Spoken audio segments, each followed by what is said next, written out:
For now, let's head over to our Mark McAllister. Mark, we heard many different opinions on this one topic alone. There's also mounting pressure on the Premier to release his back-to-school plan. Yeah, Faiza, everyone wondering and waiting for a decision from either Premier Doug Ford or Education Minister Stephen Lecce on what to do as the clock continues to tick towards September with no official plan for schools yet in place. Some frustrated and angry parents also gathered on the front lawn of Queen's Park today. They're calling for a full-time plan to have kids in school for 5 days a week this fall. Organizers here are accusing the Ford government of not having a financial plan in place yet or details on safety measures. At this point, the Premier says he's leaning in one direction, but they're still working on it. Families want certainty when they go back to work.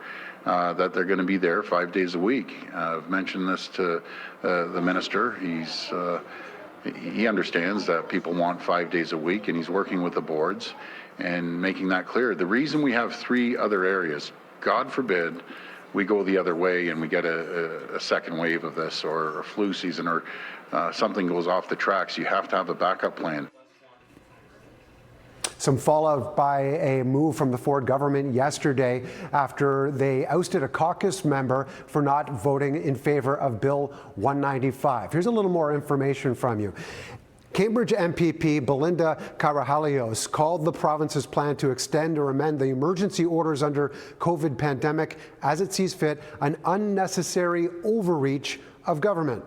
After voting against the legislation, which did pass, she was kicked out of the Conservative caucus last night. She was having a moment of integrity there, of principle.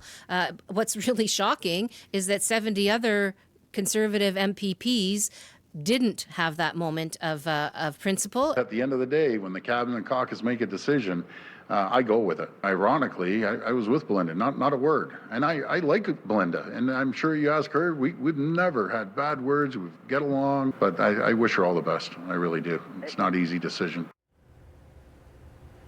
Now, this was the last day for the Ontario legislature this summer. Premier Ford taking the time to tout all that his government has done, saying, quote, he's protecting public health, preparing the economic recovery. Critics say more should have been done on the education front, however, as well as long-term care before they finish sitting. They will be back on September 14th.